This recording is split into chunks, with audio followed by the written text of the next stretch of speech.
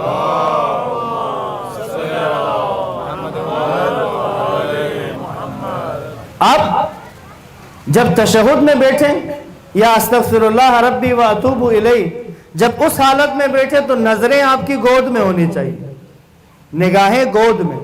قیام میں کھڑے ہیں تو سجدگاہ کو دیکھیں گے, رکوع میں ہے تو دونوں پاؤں کے درمیان, سجدے میں ہے تو ناک کو, تشہد کی حالت میں ہے تو گود میں نظریں. جب آپ سلام پھیرتے ہیں, جب اگر اسی حالت میں ہو, نظر یہاں پہ ہے, جس وقت آپ سلام پھیرتے ہیں اس وقت نظروں کا اٹھانا اور دائیں بائیں نظر کا دیکھنا یہ مستحب ہے. یعنی اب میں ملاقات خدا سے باہر آیا, اس ادب کا لحاظ کیا ہے, تب تک نہ کبھی نظر وہاں گئی ادھر ادھر, نہ کبھی ہاتھوں کی حرکت کی ہے. اب جہاں نماز تمام ہوئی ہے تب اس کو فراغت ملی ہے, اب دائیں بائیں دیکھ سکتا ہے. لیکن ایک کام کریں, ایک لوگوں کی ایک عادت ہے, آپ نے کبھی دیکھا ہو سکتا ہے, ہم میں سے بہت خود کرتے ہوں, جو ہی نماز ختم کرے فوراً پیچھے مڑ کے دیکھتے ہیں. ایسا ہوتا ہے, دیکھا ہے میں نے خود مسجدوں میں. بعض لوگوں کی عادت ہے, جو ہی نماز ختم کی تو پیچھے مڑ کے دیکھتے ہیں. پیچھے کیا دیکھ رہے ہو بھائی؟ ایک شخص گلی میں جا رہا ہے, سامنے سے ایک خاتون آئی. اب اس خاتون کا حسن ایسا تھا, ایک دفعہ یہ مدہوش ہو گیا اسے دیکھ کے, اتنا مدہوش ہوا کہ دیوار کے ساتھ لگ گیا. وہ خاتون, اس کو اندازہ ہو گیا, قریب آئی, اگر پوچھا کیا ہوا, کہتے میں تمہارے عشق میں گرفتار ہو گیا ہوں. کیوں؟ تم اس قدر حسین ہو. کہا اچھا, میری بہن مجھ سے زیادہ حسین ہے. کہتے کہاں ہے؟ کہتے پیچھے. پیچھے مڑ کے دیکھا, جو ہی مڑ کے دیکھا اس نے رکھ کے تھپڑ مارا اور کہا اگر عشق مجھ سے ہے تو پیچھے کس کو دیکھ رہے ہو؟ اگر تمہیں عشق ہو گیا, تم نے کہا کہ عشق ہو گیا ہے, تو پیچھے کیا دیکھ رہے ہو تم؟ نماز میں خدا کے سامنے مؤدب ادب کے ساتھ نماز تمام کر لی. جو ہی نماز تمام کی, رسول خدا کی حدیث ہے, جہاں تمہاری نماز تمام ہوتی ہے خدا فرشتوں سے کہتا ہے اس کی ایک دعا پوری کرنا مجھ پر لازم ہے. حدیث ہے, جس نے نماز پڑھی خدا پر اس کی ایک دعا کا پورا کرنا لازم ہے. اب کیا ہے, فرشتے متوجہ ہیں, سب آمادہ ہیں. اس نے جو ہی نماز تمام کی, اب فرشتے دیکھنا چاہتے ہیں کہ یہ بندہ اپنے رب سے کیا مانگتا ہے. یہ مڑ کے پیچھے دیکھ رہا ہے. فرشتے بھی کہیں اللہ کے بندے, تم نے تو ابھی مانگنا تھا خدا سے کچھ, تم پیچھے مڑ کے کیا دیکھ رہے ہو؟ اتنی کنسنٹریشن لیول نیچے آ چکا ہے کہ 4 رکعت کے بعد بھی 4 رکعت کنسنٹریشن نہیں, 4 رکعت کے بعد مڑ کے پیچھے. اگر آپ مؤدبانہ نماز پڑھنا شروع کر دیں, آپ کی زندگی میں ایسی ایسی تبدیلیاں لے آئے گی نماز, آپ کے وجود میں, آپ کے کردار میں, آپ کی شخصیت میں بہت ساری چیزیں نکھار لیتی ہے نماز. اگر مؤدبانہ نماز ادا کرے. تو صلوات پڑھے محمد و آل محمد.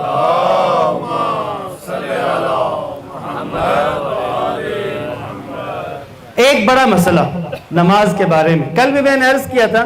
کل میں نے تشبیہاً ایک جملہ کہا تھا کہ آپ لوگوں نے سپرنگ والے سجدگاہ دیکھیں, وہ سجدگاہ دیکھیں جس میں سپرنگ لگا ہوتا ہے.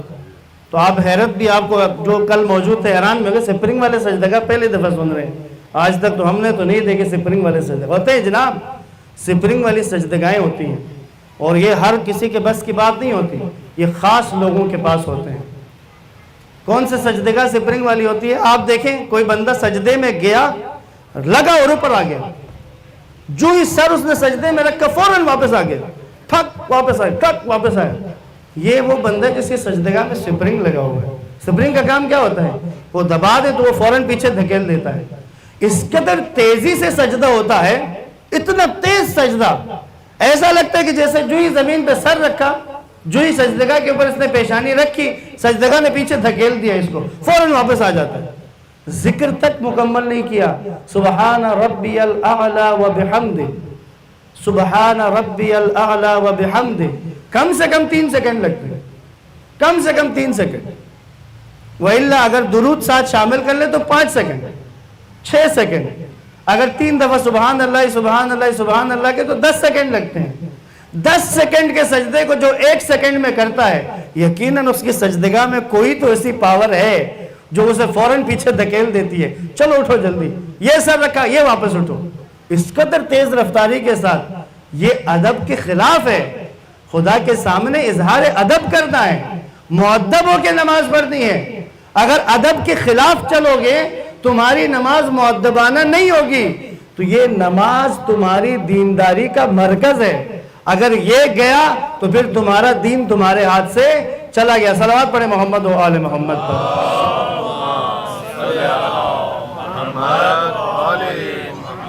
اب بس آخری نکتہ, یہ خمسہ تھا مجالس کا, تو 5 مجالس میں اس موضوع کو سمیٹنا بہت مشکل ہے.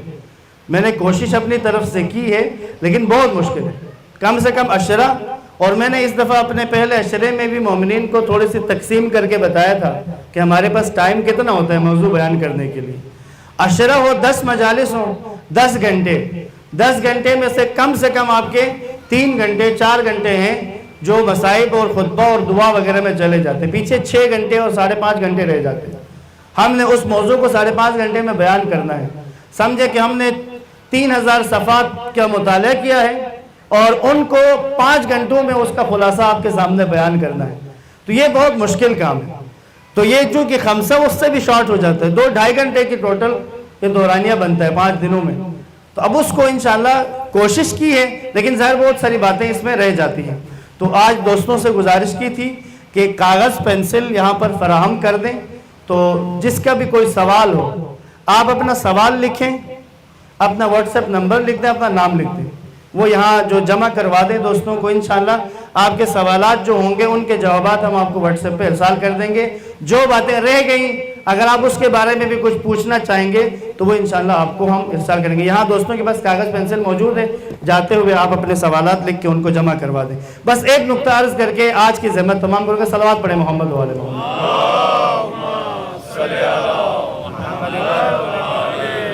یہ موضوع ایسا ہے, یہ ہر غیر عرب کا مسئلہ ہے, جو بھی عرب نہیں ہے اس کا مسئلہ ہے. وہ مسئلہ ہے نماز کے تلفظ کا درست کرنا, صحیح لفظ کی ادائیگی کرنا. بعض لوگ فوراً ایک ایکسکیوز لے آتے ہیں فوراً, یہ ہماری زبان تھوڑی ہے. ٹھیک ہے, اس میں کوئی شک نہیں کہ ہماری زبان نہیں ہے, لیکن محنت بھی نہیں کرتے, کبھی کوشش ہی نہیں کی. میں نے ایسے اپنے احباب میں, اپنے آس پاس میں ایسے لوگوں کو دیکھا ہے جو چائنیز زبان سیکھنے کی کوشش کر رہے ہیں. کیوں سیکھ رہے ہیں جناب؟ اب چائنا جانا پڑتا ہے کاروبار کے سلسلے میں, تو اب وہاں چونکہ زبان آتی نہیں ہے تو بعض اوقات اگر زبان آ جائے تو بہت سارے مسائل آسان ہو جاتے ہیں. قربان نہ جاؤں آپ پہ, اپنے کاروبار کے لیے چائنیز سیکھنے کے لیے تیار ہیں, خدا سے بات کرنے کے لیے اس کے ادب میں, اس کے احترام میں. خدا نے رکھی نا عربی میں پڑھنی ہے نماز, اب خدا کا احترام اتنا تو ہو کہ خدا تو نے کہا ہے کہ اس زبان میں پڑھنی ہے, اس لیے میں سیکھوں گا, اس کو میں اس کو سیکھوں گا. ادب کا تقاضا ہے کہ سیکھنا ہے، تقاضا احترام ہے، خدا کا ادب تقاضا کرتا ہے کم از کم یہ تو شرعاً فقہ میں بھی واجب ہے، ہر صاحب تکلیف کے اوپر، جس کے اوپر بھی نماز روزہ واجب ہو گیا، اس کے اوپر واجب ہے کہ وہ اپنی نماز کو درست انداز میں ادا کرے، تلفظ کا درست کرنا واجب ہے۔ اگر ہم اس کے سیکھنے پہ محنت کریں، آسان کر دیتا ہوں آپ کے لیے، اردو بولنے والوں کے لیے بہت آسان ہے تجوید کا ٹھیک کرنا، بہت آسان ہے۔ 28 حرف ہے نا، عربی زبان میں 28 حرف ہے، اس میں سے 18 حرف وہ ہیں جن کا تلفظ عربی اور اردو میں ایک جیسا ہے۔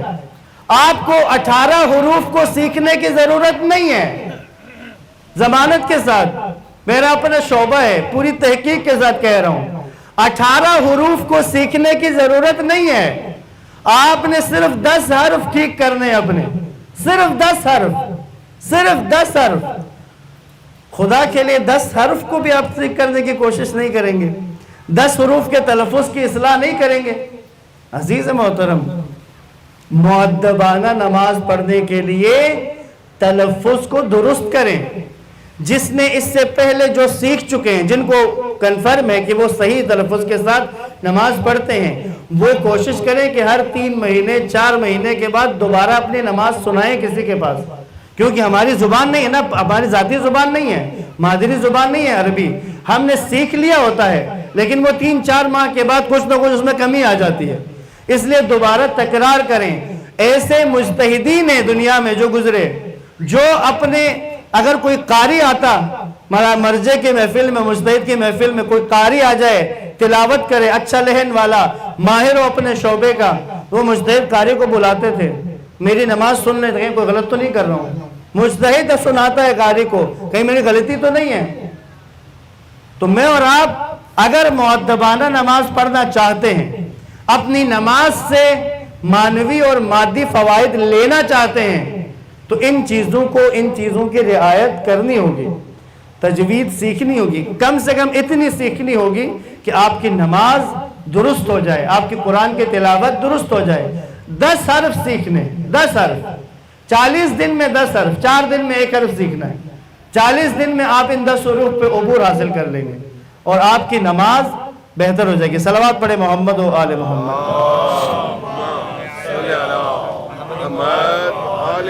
بس عزیزان محترم، آخری پیغام دے کے آپ کی زحمت تمام کروں۔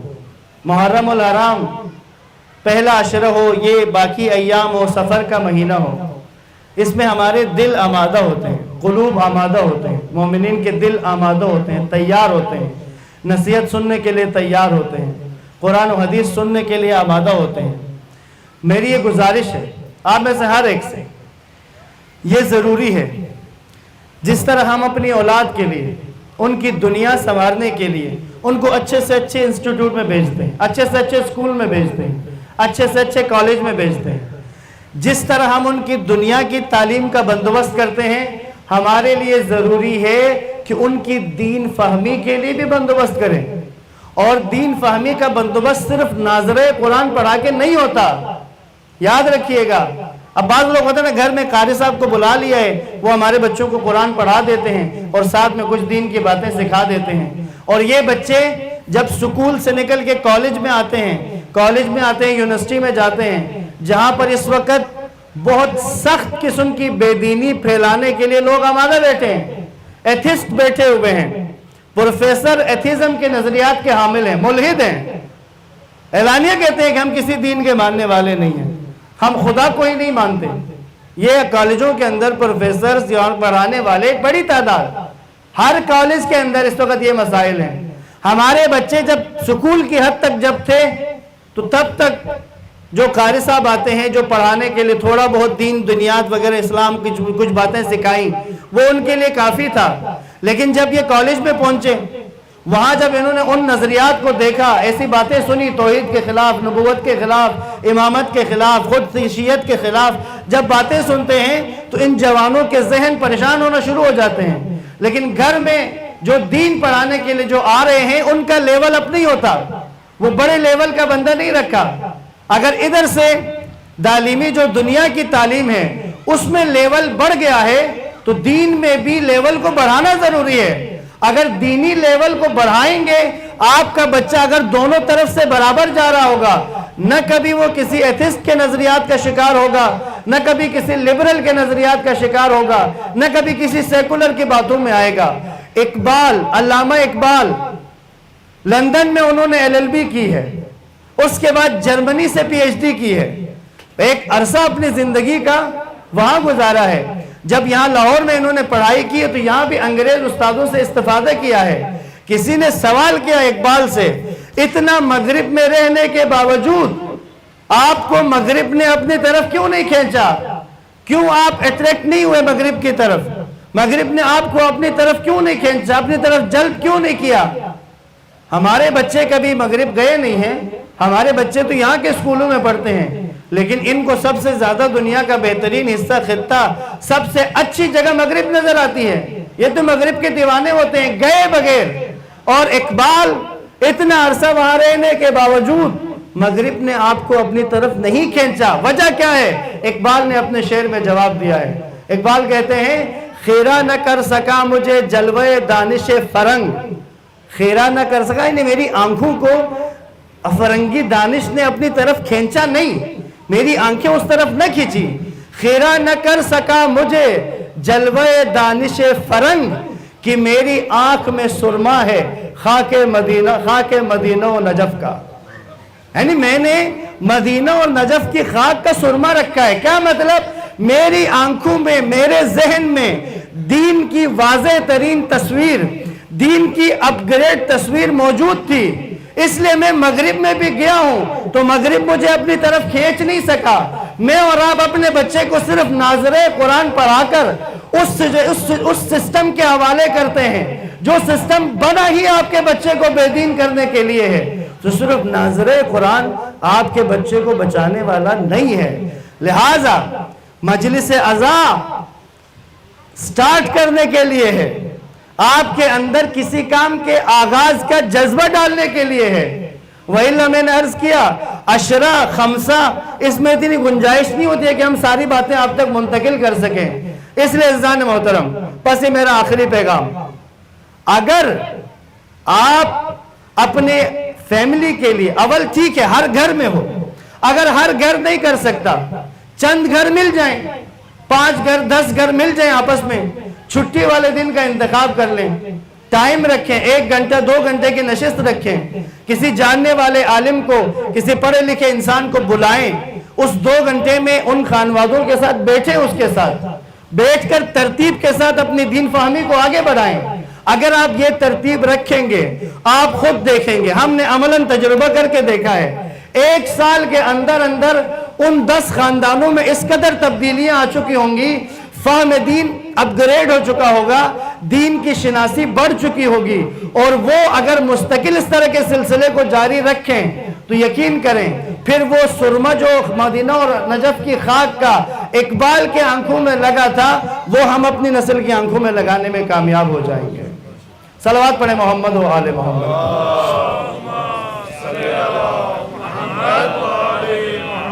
عزیزان من, ضروری ہے, فریضہ ہے, جہاں آپ انویسٹ کر رہے ہیں, سکول کی مہنگی سے مہنگی فیس دینے کے لیے تیار ہیں, کاری ڈھونڈتے وقت کوشش کرتے ہیں سستا ملے, سکول ڈھونڈتے وقت مہنگے سے مہنگا, قرآن پڑھانے کے لیے ڈھونڈتے وقت سستے سے سستے کی کوشش ہوتی ہے.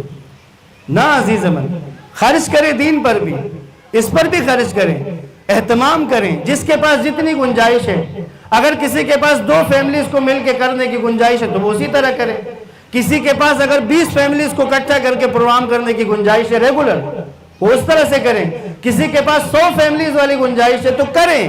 دین فہمی سکھائیں ان بچوں کو جن کو ہم نے انگریزوں کے بنے ہوئے سسٹم کے حوالے کر دیا ہے. وہ جو چاہتے ہیں ان کے ذہن میں ڈال دیتے ہیں اور بعد میں والدین سر پیٹ کے رہ جاتے ہیں, بچہ نماز نہیں پڑھتا, میرا بچہ دیندار نہیں ہو رہا, میرا بچہ بے دین ہو رہا ہے, میرا بچہ دین کی طرف آ نہیں رہا. عزیز من, خود پیسے لگا کے آپ نے اپنے بچے کو بے دین کیا ہے, خود کیا ہے. اب جو اپنے کیے کا علاج بھی نہیں ہوتا.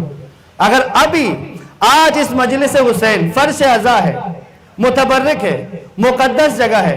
اگر یہاں آپ میں سے 2-3 افراد کے بھی ذہن میں یہ آ جائے کہ نہیں ہم نے کوئی اہتمام کرنا ہے، ہم نے دین شناسی دین فہمی کے لیے کوئی مستقل منصوبہ کرنا ہے، کوئی مستقل نشست کرنی ہے، سارا سال ہر ہفتے نہ صحیح مہینے میں 2 دفعہ کر لیں، لیکن اس کے اثرات آپ کو نظر آئیں گے، اپنی اولاد میں اپنی نسل میں آپ اس کے اثرات کو دیکھیں گے. صلوات پڑھیں محمد و آل محمد پر.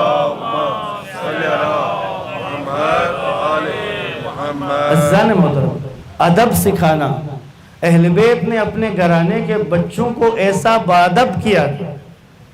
اتنا ادب اہل بیت کے گھرانے کے بچوں کا باادب ہونا. جو ملعون سپاہی اسیروں کے قافلے کو لے کے کربلا سے شام تک گئے ہیں، انہوں نے یزید کو رپورٹ دی ہم نے ایسے بچے نہیں دیکھے اپنی زندگی میں، ہم نے ایسے بچے نہیں دیکھے جو ان اسیروں کے قافلے میں ہیں. ہم نے انہیں تازیانے مارے ہیں، ہم نے انہیں کوڑے مارے ہیں، ہم نے انہیں پیاسا رکھا ہے، لیکن ان بچوں نے پلٹ کے ہمیں گالی نہیں دی. ہم نے ان بچوں کے منہ میں گالی نہیں سنی، ہم نے ان بچوں سے خدا کا شکوہ نہیں سنا ہے. 4 سال کی بچی ہے، 4 سال کی بچی. کبھی آپ نے جملہ سنا ہے جناب سکینہ سے منسوب کہ خدا سے شکایت کیوں کی؟ خدا ہمارے ساتھ کیا کر دیا؟ نہیں کرتے شکوہ خدا کا، وہ راضی ہیں. مولا حسین علیہ السلام بہت محبت کرتے تھے اپنی اس چھوٹی بچی سے. غالباً عید قربان کا دن تھا. بچی اپنے باپ کے پاس آئی، بابا جو بالیاں آپ میرے لیے تحفے میں لے کے آئے ہیں مجھے عید کے دن آپ نے اپنے ہاتھوں سے پہنانے ہیں. نہ جانے میرے مولا نے کیسے بالیاں پہنائی ہوں گی اپنی بچی کو، جبکہ حسین جانتے ہیں کہ یہ بالیاں پہنا تو حسین کے شفقت بھرے ہاتھ ہیں، لیکن ان بالیوں کو اتارا جائے گا کس انداز میں یہ حسین اور حسین کا خدا جانتا ہے. جناب مسلم ابن عقیل کی شہادت کی خبر آ گئی. حضرت زینب کو بلوایا، کہا بہن میری بہن رقیہ کو بلاؤ، اس سے کہیں عاتقہ کو بھی لے کے آئے. عاتقہ جناب مسلم ابن عقیل کی چھوٹی بیٹی تھی. جناب رقیہ آ گئی، عاتقہ آئی. عاتقہ کو قریب بلا کر مولا نے گود میں بٹھایا، کہا میری بیٹی میں تمہارا ماموں ہوں، لیکن آج کے بعد تم مجھے اپنا بابا بھی کہہ سکتی ہو. سر پہ ہاتھ شفقت کا ہاتھ پھیرا. بچی نے کہا ماموں آپ پہلے بھی بہت پیار کرتے ہیں، لیکن آج آپ کے پیار کرنے کا انداز میرا بدلا ہوا ہے. میرے بابا خیریت سے تو ہے نا؟ میرے بابا خیریت سے تو ہے نا؟ مولا نے کہا تیرا بابا شہید ہوا ہے لیکن حسین باقی ہے، حسین ہے. تجھے باپ کی کمی نہیں محسوس ہونے دوں گا، تجھے جو ضرورت ہوگی مجھے باپ سمجھ کے آ جانا میرے پاس. چلی گئی بچی. لیکن حسین کی 3.5 سال 4 سال کی بچی یہ منظر دیکھ رہی تھی. آ کے کہتی ہے بابا آپ بچوں سے پیار کرتے ہیں، میں نے دیکھا ہوا ہے بچپن سے، لیکن آج چچا مسلم کی بیٹی سے آپ نے بہت عجیب سا بہت زیادہ پیار کیا ہے، اس کی کیا وجہ ہے؟ مولا نے اپنی بچی سے کہا بیٹی چچا مسلم شہید ہو گئے ہیں، مسلم کی بیٹی یتیم ہو گئی ہے. مولا کہتے ہیں میری بیٹی یتیموں کے دل بڑے کمزور ہوتے ہیں، زور سے بولو تو بھی لرز جاتے ہیں، اس لیے یتیموں کے ساتھ زیادہ محبت سے پیش آیا جاتا ہے، زیادہ شفقت سے پیش آتے ہیں. بس بچی کے دل میں یہ بات بیٹھ گئی کہ یتیموں کے ساتھ اچھا سلوک کیا جاتا ہے. عزاداروں میں تفصیل سے مصائب نہیں پڑھ سکوں گا، بس مختصر کر رہا ہوں. عصر عاشور صدا بلند ہوتی ہے، قد قتل الحسین بکربلا، آواز غیبی آ گئی، حسین اس دنیا سے رخصت ہو گئے، حسین کربلا میں شہید کر دیے گئے. ارے 4 سال کی معصومہ علی کی پوتی حسین کی بیٹی، باپ سے سنا تھا یتیموں کے سر پہ ہاتھ پھیرا جاتا ہے، اب سکینہ کو پتا چلا یتیم ہو گئی ہوں، دیکھا کہ ایک شخص آگے بڑھ رہا ہے. سکینہ کے دل میں شاید یہی آیا ہو کہ یہ مجھے یتیم ہو گئی ہوں، میرے سر پہ ہاتھ پھیر چھیڑنے کے لیے آ رہا ہے، لیکن عزاداروں بس جملہ کہوں، جس وقت قریب آ کر اس نے کانوں سے بالیوں کو ایسے کھینچا، دونوں ہاتھ اپنے کانوں پہ رکھ کے بے ساختہ علقمہ کی طرف منہ کر کے آواز دی، چچا عباس، دیکھے کانوں سے خون بہنا شروع ہوا۔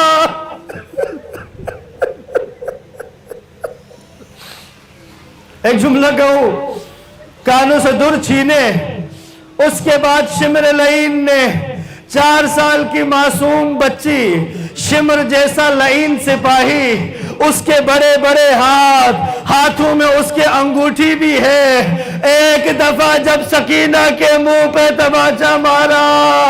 عزاداروں بس یہ جملہ کہہ دوں، جس جگہ بچی کے منہ پہ اس نے ہاتھ اٹھایا ہے وہاں سے چند قدم دور جا کے گری ہے، اس کے بعد اٹھ کے پوچھتی ہے، ارے کوئی نجف کا راستہ بتاؤ، یہاں سے نجف کس طرف ہے؟ پوچھا نجف کا کیوں پوچھ رہی ہو؟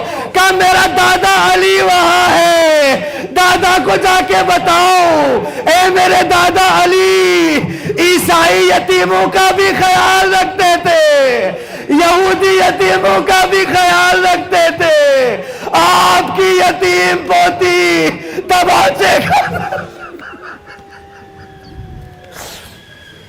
اجرکم اللہ۔ ایک جملہ بس اور کہہ کے ختم کرنے لگا ہوں۔ شام کی طرف سفر شروع کیا کوفہ سے۔ شمر لعین کو مولا حسین سے اور حسین کی اولاد سے سخت دشمنی ہے، یہی وجہ ہے کہ بہانے سے جا کر سید سجاد کو تازیانہ مارتا ہے، بہانے سے کوڑا مارتا ہے۔ سکینہ کو اکیلے ایک اونٹ پر بٹھا دیا، باقی بچوں اپنے ماؤں کے ساتھ، حسین کی بیٹی کو اکیلے اونٹ پر بٹھایا۔ اب جب قافلہ چلا، ایک جگہ پہنچے جس نیزے پر حسین کا سر بلند ہے، وہ نیزہ زمین میں گڑ گیا۔ یزیدی سپاہی نکالنا چاہتے ہیں، نیزہ نہیں نکل رہا۔ شمر لعین آیا، پوچھا حسین کا نیزہ نہیں نکل رہا، اس لیے قافلہ رک گیا ہے۔ سید سجاد سے کہا اپنے باپ کے سر کو مخاطب کرو، ہمارے قافلے کو نہ روکیں۔ سجاد نے کہا بابا کس لیے سفر روک دیا ہے؟ سر حسین سے آواز آئی، سجاد میری سکینہ قافلے میں نہیں ہے، ذرا دیکھو تو صحیح میری سکینہ کہاں ہے؟ زینب کبریٰ نے سنا، ناکے سے خود کو گرایا، اب سکینہ کی تلاش میں واپس پیچھے کی طرف گئے۔